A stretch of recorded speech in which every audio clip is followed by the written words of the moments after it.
महकमे तालीम हुकूमत बिहार की जानिब से सरकारी स्कूलों में दर्स हासिल करने वाले तलबा व तालबात के ज़हनी तक़वियत बख्शने की गरज से 7वीं जमात के लिए फिरोज़ा नामी उर्दू किताब के हिस्सा दोम को तरतीब दिया गया है। दरअसल हुकूमत बिहार ने इस किताब को NCF 2005 यानी कौमी दर्सियाती खाका और BCF 2008 यानी बिहार दर्सियाती खाका की तर्ज पे शाया किया है। 7वीं जमात के उर्दू किताब फरोज़ा के कुल उन्वानात की तादाद 27 है, जिसमें से बिलखुसूस 21 उन्वानात या सबक के हवाले से हमें गज़ल, नज़म, मजमून, कहानी और ड्रामा वगैरह के बारे में इल्म हासिल करेंगे। इसके अलावा 6 ऐसे उन्वानात हैं जिनको सिर्फ मुताला यानी बराए मुताला या सिर्फ पढ़ने के लिए शामिल किया गया है। तो आइए इस कहानी और इन कंप्लीट फहरिस्त को, कंप्लीट प्रीफेस को देखने के लिए हम इस वीडियो को आपको स्क्रीन पे लेके चलते हैं, जहां पे आप PDF के हवाले से हमारे तमाम कंप्लीट नोट्स को देख पाएंगे। नाजरीन, आपसे मुअद्दबाना अपील है कि अब तक आपने हमारे YouTube चैनल को सब्सक्राइब नहीं किया है तो सब्सक्राइब कर लीजिए और साथ ही बेल आइकन नोटिफिकेशन को ऑन कर लीजिए ताकि आने वाली कोई भी वीडियो सबसे पहले आपके पास पहुंच पाए। चूँकि हम 7वीं जमात का सिलसिलेवार वीडियो बनाना शुरू कर चुके हैं और मैंने डिस्क्रिप्शन बॉक्स में लिंक भी इसका डाल रखा है। और एक खास बात यह है कि अब हमारे YouTube चैनल यानी अंसारी सर ऑनलाइन क्लासेस पे सभी दर्जात के मुतालिक प्ले लिस्ट तैयार कर दिया गया है। आप वहां पे जाकर हर जमात के मुताबिक वीडियोस देख सकते हो। के हवाले से अपनी राय आप कमेंट के जरिए से दे सकते हैं और इस लिंक को शेयर कर दीजिएगा ताकि इस सबक का जो सिलसिलेवार वीडियो आने वाला है उसका भी सभी को इल्म हो जाए। और इसको लाइक करेंगे तो आइए बगैर किसी तमहीद के स्क्रीन पे लेके चलते हैं तमाम प्रीफेस के चैप्टर वाइज यानी लेसन वाइज मालूमात आपको देने के लिए। लीजिए नाजरीन, पेश है 7वीं जमात की उर्दू किताब फरोज़ा के हवाले से सबक फहरिस्त, जिसमें आप पाठ्य सूची और प्रीफेस के मुतालिक बहुत सारे मालूमात हासिल कर पाएंगे। और प्रीफेस इसलिए भी ज़रूरी होता है कि जो सबक, जो उन्वानात हमें पढ़ने हैं, हमें उसके मुतालिक इल्म हासिल करना है, मालूमात फ़राहम किया जाना है, उसकी बखूबी तौर पे मालूमात हो जाती है। और ये इसलिए ज़रूरी है कि 7वीं जमात में कौन कौन सी चीज़ें हैं जिसके मरहले में हम मालूमात हासिल करेंगे। मसलन मज़मून, रुबाई, गज़ल, हम्द, नात पाक, इसके अलावा कहानी, मजमून वगैरह तमाम तर चीज़ें हैं, ड्रामा है, उन तमाम चीज़ों के बारे में आपको इल्म हो जाए, इसलिए प्रीफेस बेहद ज़रूरी होता है। तो आपसे मुअद्दबाना अपील गुजारिश है कि अब तक आपने हमारे YouTube चैनल को सब्सक्राइब नहीं किया है तो सब्सक्राइब कर लीजिए और साथ ही बेल आइकन नोटिफिकेशन को ऑन कर लीजिए ताकि आने वाली कोई भी वीडियो सबसे पहले आपके पास पहुँच पाए। और इस वीडियो के लिंक को शेयर कर दीजिएगा ताकि दूसरे अहबाब भी इससे मुस्तफ़ीज़ हो गए, चूँकि हम 7वीं जमात का सिलसिलेवार वीडियो बनाना शुरू कर चुके हैं। आपने देखा भी और मुशाहिदा भी किया बगौर कि पिछले जमात यानी तीसरी से लेकर 6ठी जमात तक गुलशन उर्दू हो या फ़रोज़ा हो, उसका सिलसिलेवार वीडियो मैंने अपने YouTube चैनल यानी अंसारी सर ऑनलाइन क्लासेस के हवाले से प्ले लिस्ट के ज़रिए से आपके यहाँ दस्तयाब कराया है। तो आप इस वीडियो में दर्जा 7 के हवाले से हिस्सा दोम देखेंगे। आइए इस वीडियो के मुतालिक हम किन किन चीज़ों पे बात करने वाले हैं, उन्वानात के हवाले से भी बहुत सारी चीज़ें आपके दरमियान पेश करेंगे। तो आप देख रहे हैं और इस हुकूमत बिहार की जानिब से महकमे तालीम के ज़रिए से इस किताब को तरतीब देने, ढांचा करने या संवारने में जो चीज़ें आई हैं उसके हवाले से कुछ बातें रकम की गई हैं पेश लफ्ज़ पेशकश में कि ये किताब दरअसल NCF 2005 जिसे कौमी दर्सियाती खाका कहा जाता है, उसके बाद BCF 2008 यानी बिहार दर्सियाती खाका के तर्ज पे इसे 7वीं जमात के लिए तरतीब दिया गया है, मुरतब किया गया है। अपनी बात में डायरेक्टर जो SCRT के हवाले से कुछ बातें रकम की गई हैं, ये भी इस वीडियो में आपको देखने को बाकायदा तौर पे मिल सकता है। अब फहरिस्त है जो सबक के हवाले से बेहद ख़ास होता है कि हमें इस कंप्लीट जो सीरीज हमारा आने वाले हैं 7वीं जमात के हवाले से, उसमें बहुत कुछ चीज़ें आप उन्वानात के हवाले से बखूबी तौर पे वाज़ह हो पाएंगे। 7वीं दर्जे के हवाले से फ़िरोज़ा का अब चूँकि हमारी ख़ास पेशकश ये होती है कि किसी भी सबक के हवाले से उसके ख़ुलासा या तशरीह, सवाल और जवाब की PDF नोट्स भी अवेलेबल कराते हैं, तो वो भी आप इस वीडियो के हवाले से बहुत कुछ देख पाएंगे इसमें। آپ اسکرین پہ اس کے تحریری شکل بھی دیکھ رہے ہیں، تو یہ بہت خاص ہوتا ہے تاکہ آپ اس سبق کے حوالے سے، عنوانات کے حوالے سے بخوبی طور پہ واضح ہو سکیں، معلومات حاصل کر سکیں. ٹھیک ہے، تو آئیے اب بغیر کسی تمہید کے ہم عنوانات کے متعلق مختصر طور پہ آپ کو واضح کراتے چلیں. فہرست کے حوالے سے نمبر شمار ایک جو ہوگا سبق ہمارا، وہ خدا سے دعا ہے. یہ نظم ہے اور یہ شفیق الدین نیر، یعنی بعض جگہوں پہ شفیق الدین ہے، شفیع الدین ہے، نیر کی لکھی ہوئی ہے. حمد کے حوالے سے ہم نے پچھلے مرحلے میں بھی جانا ہے کہ حمد دراصل خدا کی تعریف اور توصیف میں بیان کی جانے والی نظم کو کہتے ہیں، جس میں شاعر اللہ تبارک و تعالیٰ کی تمام تر خوبیوں کا ذکر کرتا ہے. شفیق الدین نیر بہترین طریقے سے بڑے ہی سہل انداز میں اللہ تبارک و تعالیٰ کی وحدانیت اور اس کے ذریعے سے دنیا میں دی گئی تمام نعمتوں کا ذکر کر رہے ہیں. دوسرا سبق ہے بہادر بچہ. یہ ایک کہانی ہے. یہ کہانی دراصل ایک بہادر بچے کی ہے جس کا نام ستیش ہوتا ہے، اور اس میں جو کردار ہے وہ پھول سنگھ، مان سنگھ وغیرہ، چاچا مان سنگھ وغیرہ ہے. گاؤں کے لوگوں کا بڑا ہی نمایاں کردار اس میں پیش کیا گیا ہے. اور سب سے بڑی چیز، جو بہادر بچہ ہے وہ اپنی سوجھ بوجھ اور صلاحیت کے بنا پر گاؤں سے ڈاکوؤں کو بے دخل کر دیتا ہے، بھگا دیتا ہے.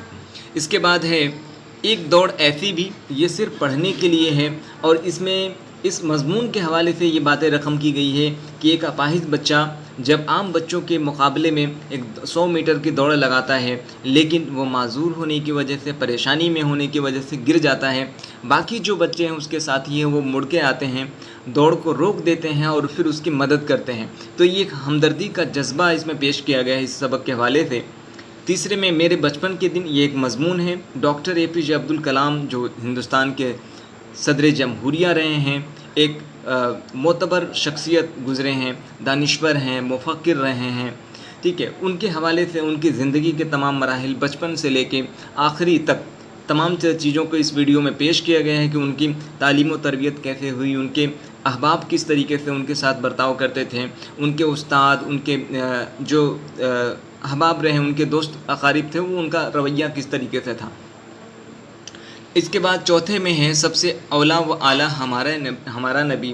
یہ نظم دراصل ایک نعت پاک ہے، اور نعت کے ضمن میں ہم 10ویں جماعت میں بھی اس کو تفصیلی طور پہ پڑھنا ہوتا ہے. تو اس میں یہ واضح ہوتا ہے کہ نعت دراصل حضور اکرم صلی اللہ تعالیٰ علیہ وسلم کے تعریف میں لکھی جانے والی نظم کو کہتے ہیں. اور اس نظم کے جو شاعر ہیں وہ امام احمد رضا فاضل بریلوی رحمۃ اللہ تعالیٰ علیہ ہیں، جو اہل سنت والجماعت کے بانی کہے جاتے ہیں. ٹھیک ہے نا، ایک بہترین معلم اور عالم گزرے ہیں. تو خدا بخش لائبریری ہے. یہ مضمون ہندوستان کا ایک معتبر ادارہ خدا بخش اورینٹل پبلک لائبریری ہے، جو تقریباً 200 برسوں سے اپنی بے بہا خدمات انجام دے رہا ہے. یہ بہار کے پٹنہ شہر کے اشوک راجپتھ یعنی گاندھی میدان کے قریب میں واقع ہے، اور یہاں پہ کئی ہزار سال پرانی کتابیں بھی موجود ہیں. اس کے علاوہ یہاں اردو، ہندی، انگریزی اور دیگر زبانوں کی کتابیں دستیاب ہیں. اس کے بعد ہم دیکھتے ہیں صرف سرسری مطالعے کے لیے، صرف پڑھنے کے لیے ایک چھوٹا سا لڑکا کے حوالے سے ہمیں اس نظم کے حوالے سے یہ معلومات فراہم ہوتا ہے، حاصل ہوتا ہے کہ ایک چھوٹا بچہ کہ بچپن میں بہت ساری خواہشات ہوتی ہیں. جب وہ میلے میں جاتا ہے تو وہاں پہ بہت ساری چیزوں کا مشاہدہ کرتا ہے، دیکھتا ہے، اولوکن کرتا ہے، اور اس کی خواہش ہوتی ہے کہ جب میرے پاس پیسے ہوں. اور دیکھنے کے بعد جو وہ اپنے پاکٹ میں ہاتھ ڈالتا ہے تو اس کے پاس کچھ بھی نہیں رہتا ہے. بڑا افسوس کرتا ہے، غمزدہ ہو کے پھر اپنے گھر کی جانب لوٹ آتا ہے. لیکن وہی بچہ ایک وقت جب اس کے پاس اتنی مال و دولت ہو جاتی ہے، وہ اس قابل ہو جاتا ہے کہ وہ میلے میں تمام چیزوں کو خرید سکتا ہے، لیکن اب اس کی خواہش پہلے کی سی نہیں رہتی ہے. تو بہت اچھی طریقے سے اس نظم کو ایک چھوٹا سا لڑکا ابن النشا نے لکھا ہے. اس کے بعد ہے ہمارا بہار. یہ مضمون آپ کو یقینی طور پہ سننا اور پڑھنا چاہیے. یہ صرف یہی نہیں کہ 7ویں جماعت کے طلبہ و طالبات کے لیے اس ویڈیو کو ترتیب دیا جانا ہے، بنایا جانا ہے، بلکہ اس میں ایسے بہت سارے عنوانات ہیں، بہت سارے مضمون ہیں، بہت ساری نظمیں ہیں جس کو سنیں گے تو آپ یقینی طور پہ اس سے مستفید حاصل کریں گے. ہمارا بہار میں مختلف اضلاع کے متعلق بات کی گئی ہے، جس میں